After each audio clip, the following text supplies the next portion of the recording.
Hello everyone. आज के video में सेल का स्ट्रक्चर पढ़ेंगे यानी कोशिका की संरचना। जैसा कि आप सभी जानते हैं कि सारे लिविंग बॉडीज सेल या कोशिकाओं से मिलकर बने होते हैं, जैसे कि कोई बिल्डिंग ईंटों से मिलकर बनी होती है। और सेल की डिस्कवरी सबसे पहले रॉबर्ट हुक ने 1665 में की थी। अब सेल चाहे किसी एनिमल के हों, इंसेक्ट के हों, माइक्रो ऑर्गेनिज्म के हों या प्लांट के हों, सब में कुछ स्ट्रक्चर्स कॉमन होते हैं, जिसमें से एक स्ट्रक्चर आपको स्क्रीन पर नजर आ रहा है, that is in the form of this black boundary. ये ब्लैक बाउंड्री हर सेल में पाई जाती है and this is called cell membrane.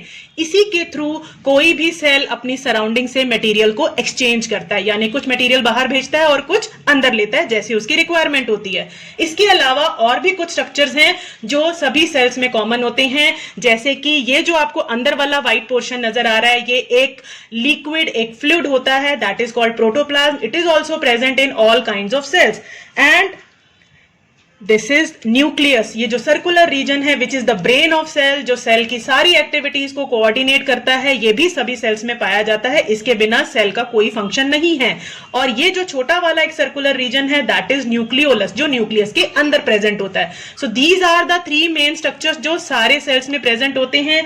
इसके अलावा सेल को अपने फंक्शंस करने के लिए कुछ और स्ट्रक्चर्स की भी जरूरत होती है which are called cell organelles और कोशिका अंग। जैसे कि ये आपके सामने है माइटोकॉन्ड्रिया, जिन्हें हम पावर हाउस भी कहते हैं, जो सेल के लिए एनर्जी बनाते हैं। एंड इसके अलावा एंडोप्लाज्मिक रेटिकुलम, ये दो टाइप के हैं जैसे कि आपको नजर आ रहा है। ये प्लेन हैं, these are smooth endoplasmic reticulum, और इनके ऊपर आपको ये ब्लैक कलर के डॉट्स नजर आ रहे होंगे विच आर राइबोसोम्स। ये रफ एंडोप्लाज्मिक रेटिकुलम है, इन्हें शॉर्ट में SER और इन्हें RER रफ एंडोप्लाज्मिक रेटिकुलम कहते हैं। इनका फंक्शन होता है लिपिड्स या फैट्स बनाना, और ये राइबोसोम्स की प्रेजेंट होने की वजह से ये बनाते हैं प्रोटीन्स। तो लिपिड्स या फैट्स और प्रोटीन्स बनाने का काम एंडोप्लाज्मिक रेटिकुलम का है। इसके अलावा जो कोई भी चीज सेल अपने अंदर स्टोर करके रखता है, जिसे बाद में यूज करना है या किसी और सेल को प्रोवाइड करना है, तो ये छोटे छोटे आपको नजर आ रहे हैं, ये खाली स्पेसेस होते हैं which are called vacuoles. And इसके अलावा ये स्टोर हाउस है, और इनके अलावा एक स्ट्रक्चर और पाया जाता है जो इस तरह से पाइल्स की फॉर्म में है, यानी एक के नीचे एक, जैसे बोरियां पड़ी होती हैं, स्टैक्स पड़े होते हैं। दिस इज गोल्जी एपरेटस, और गोल्जी एपरेटस का काम होता है जो ये प्रोटीन्स और लिपिड्स बने हैं एंडोप्लाज्मिक रेटिकुलम में, उनको रिसीव करना, उनके पैकेट्स बनाना और एज अ कुरियर बॉय की तरह काम करना, यानी सेल में जहां भी इनकी जरूरत है वहां इस मटेरियल को भेजना। तो ये जो आप सेल ऑर्गेनल्स और सेल का स्ट्रक्चर देख रहे हैं, ये बेसिकली एक एनिमल सेल को रिप्रेजेंट कर रहा है, यानी जंतु कोशिका को। तो इस तरह के ऑर्गेनल्स और इस तरह का स्ट्रक्चर होता है किसी एनिमल सेल का। अब अगर हमें प्लांट सेल का स्ट्रक्चर देखना है तो इस स्ट्रक्चर में, इस डायग्राम में हमें कुछ एडिशन डिलीशंस करने पड़ेंगे। लेट्स सी कि कौन सी चीजें ऐड होंगी, कौन सी चीजें चेंज होंगी और कौन सी चीजें क्या हटानी भी पड़ेंगी कुछ चीजें। तो देखते हैं कि प्लांट सेल का स्ट्रक्चर कैसा होता है। यस, तो अब इस पिक्चर में क्या आपको कोई डिफरेंस नजर आ रहा है? Yes, definitely. आपको एक ब्लैक बाउंड्री के बाहर ये येलो कलर की बाउंड्री नजर आ रही है, and this is the additional layer जो प्लांट सेल्स में प्रेजेंट होती है, दैट इज सेल वॉल। ये एनिमल सेल्स में नहीं होती, प्लांट सेल्स में ही पाई जाती है सेल वॉल या कोशिका भित्ति। और ये जो अंदर सेल मेम्ब्रेन है, इसे क्या बोला जाता है? कोशिका झिल्ली।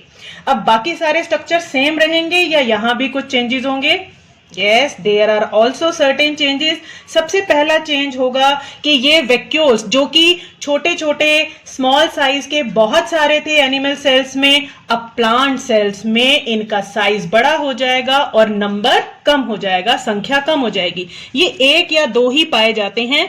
तो ये छोटे छोटे वैक्यूल्स को, रिक्तिकाओं को हम हटा देंगे और इसकी जगह एक बड़ा सा वैक्यूल मीन्स एक खाली जगह जहां पर सेल अपने सामान को स्टोर करता है। और प्लांट्स तो आपको पता है ऑटोट्रॉफ्स होते हैं, वो अपना फूड खुद बनाते हैं, और बल्कि सारे और एनिमल्स भी उन पर डिपेंड करते हैं। तो उन्हें तो बहुत सारी चीजें स्टोर करके रखनी पड़ती हैं ताकि दूसरे ऑर्गेनिजम्स के वो काम आए। तो क्या होता है, यहाँ हमें कुछ ऑर्गेनल्स को, कुछ कोशिका अंगों को शिफ्ट करना पड़ेगा, क्योंकि बहुत सारी जगह ये रिक्तिका या वैक्यूल ले जाएगा। यहां पर ये जो न्यूक्लियस है ये थोड़ा सा कॉर्नर में शिफ्ट कर जाता है, क्योंकि वैक्यूल बहुत सारा सेंट्रल स्पेस ऑक्युपाई कर लेता है, जबकि एनिमल सेल में आपने क्या देखा था कि न्यूक्लियस सेंटर में पाया जाता है। ये है वैक्यूल, दिस इज न्यूक्लियस, ये सेम हो गया। डिफरेंस क्या आया, वैक्यूल का साइज बड़ा हो गया प्लांट सेल में और उसका नंबर कम हो गया। माइटोकॉन्ड्रिया दोनों में पाए जाते हैं, गोल्जी अपरेटस भी दोनों में होता है, काम भी इनका सेम है। हम कहीं पर इसे इस तरह से अरेंज कर देंगे, आप अपना डायग्राम भी बना सकते हैं। और ये हमारे पास है smooth endoplasmic reticulum, rough endoplasmic reticulum, जिन पर राइबोसोम्स होते हैं, ये भी सेम रहता है। अब तीसरा डिफरेंस क्या है, पहला था सेल वॉल आ गई एडिशनल, वैक्यूल में चेंज हो गया। अब एक और ऑर्गेनल ऐड हो जाता है, these are green coloured chloroplast, जो कि सिर्फ प्लांट सेल में पाए जाते हैं। Because of the presence of green pigment chlorophyll, ये क्लोरोप्लास्ट सिर्फ प्लांट सेल में पाए जाते हैं, क्योंकि इन्हें फोटोसिंथेसिस करना है, जिसके लिए क्लोरोफिल की रिक्वायरमेंट होती है। सो एनिमल सेल और प्लांट सेल में मेनली 3 डिफरेंसेस हैं, और क्लास 9 के सिलेबस के अकॉर्डिंग एग्जाम के पॉइंट ऑफ व्यू से भी 3 ही डिफरेंसेस यूजुअली पूछे जाते हैं। तो पहला डिफरेंस है कि सेल वॉल प्रेजेंट होती है प्लांट सेल में, एनिमल सेल में नहीं होती। सेकेंड डिफरेंस है क्लोरोप्लास्ट प्रेजेंट होते हैं प्लांट सेल में, पादप कोशिका में, जो कि जंतु कोशिका या एनिमल सेल में नहीं होते। तीसरा डिफरेंस है वैक्यूल्स का, एनिमल सेल में वैक्यूल्स बहुत सारे होते हैं बट साइज में छोटे होते हैं, प्लांट सेल में वैक्यूल 1 या 2 ही होते हैं बट उनका साइज बिग होता है, बड़ा होता है। सो आई थिंक आपको इस पिक्टोरियल रिप्रेजेंटेशन के थ्रू एनिमल सेल और प्लांट सेल में डिफरेंस काफी क्लियर हो गया होगा, और ये ऑर्गेनल्स क्या काम करते हैं सेल के लिए और इनकी किस तरह के स्ट्रक्चर्स होते हैं, ये भी चीज आपको, ये कंसेप्ट भी क्लियर हुआ होगा। So I hope you liked the video. So please like and share it with your friends and subscribe the channel for more such interesting activities. मिलते हैं अगले वीडियो में, till then bye bye, good luck, खुश रहिए, पढ़ते रहिए, अपना ख्याल रखिए।